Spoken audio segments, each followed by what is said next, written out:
یہ جانچنے کے لیے کہ آیا اس کا بوائے فرینڈ اس کے لیے مخلص ہے، بیلن نے مالک مکان کے اکسانے پر خفیہ کمرے میں چھپنے کے لیے تیار کیا۔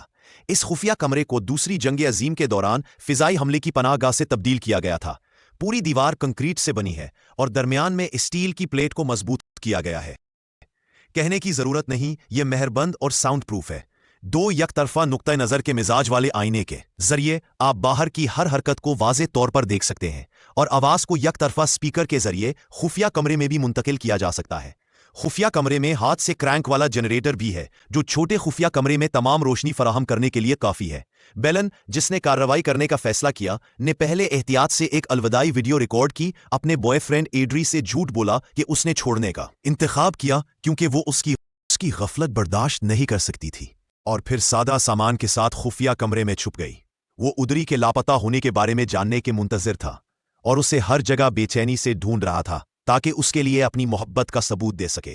سب سے پہلے جب ادری گھر واپس آیا تو وہ خالی گھر اور بیلن کی چھوڑی ہوئی ویڈیو دیکھ کر واقعی حیران اور پریشان ہو گیا۔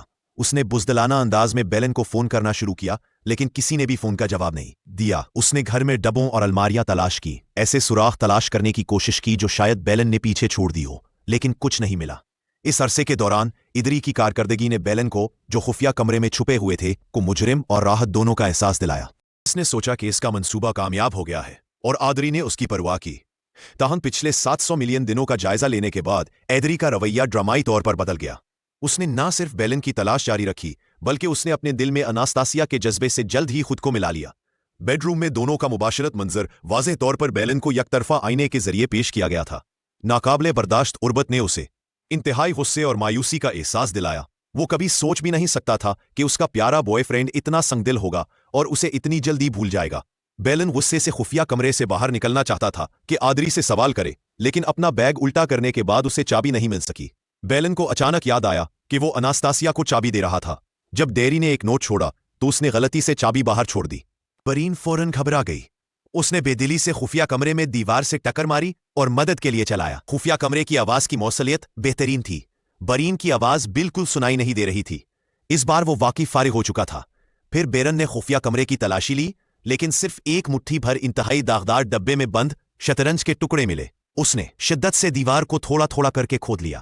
وہ دیوار جو 100 سال سے بوسیدہ تھی، اتنی مضبوط نہیں تھی۔ برین کو آہستہ آہستہ ایک چھوٹی سی امید نظر آئی، لیکن جب اسٹیل کی بھاری پلیٹ اس کے بالکل سامنے تھی تو بیرن فوراً بے چین ہو گیا۔ اس نے خفیہ کمرے کی تعمیر کا بلیو پرنٹ کھولا اور دیکھا کہ پوری دیوار اسٹیل کی پلیٹوں سے گھری ہوئی ہے۔ کوئی پیش رفت نہیں ہوئی۔ بیرن اب اس جیل میں پوری طرح پھنس چکا تھا جسے اس نے اپنے ہاتھوں سے کھولا تھا۔ خوش قسمتی سے خفیہ کمرے میں کچھ میعاد ختم شدہ ڈبہ بند کھانا موجود تھا۔ اگرچہ اس کا ذائقہ برا اور نگلنا مشکل تھا، لیکن اس نے کم از کم اس بات کی ضمانت دی کہ وہ بھوکا نہیں مرے گا۔ تاہم جسمانی اذیت ادری اور سنیو کے درمیان روزانہ کے تبادلے کے اثرات سے کہیں کم ہے۔ کیا برا ہے، یہ رات بھر بارش ہوتی ہے اور قدیم ہاتھ سے کرینک جنریٹر عمر کی وجہ سے شارٹ سرکٹ ہو گیا ہے۔ پورا خفیہ کمرہ فوراً اندھیرے میں ڈوب گیا۔ اب روشنی کا واحد ذریعہ یک طرفہ آئینے کے ذریعے بیڈ روم کا روشن منظر ہے۔ تنہا بیرن کا روزمرہ کا کام اپنے قریبی جوڑے کو کوسنا ہے، اور اتفاق سے اس نے دریافت کیا کہ باتھ روم میں گرم پانی کو کنٹرول کرنے والا والو خفیہ کمرے میں ہے۔ اب وہ آخرکار بدلہ لے سکتا ہے اور اپنی حریف انا کو چھیڑ سکتا ہے۔ ایک ہی وقت میں وہ اکثر خفیہ کمرے سے جڑے پانی کے پائپوں سے کمزور کمپن اور بازگشت کا استعمال کرتے ہوئے دوسرے فریق کو ڈرانے کے لیے بھوت بارش جیسی آواز نکالتا ہے۔ اس دن تک بیرن نے انا کو کمرے سے خفیہ کمرے کی چابی نکال کر اپنے گلے میں لٹکاتے دیکھا۔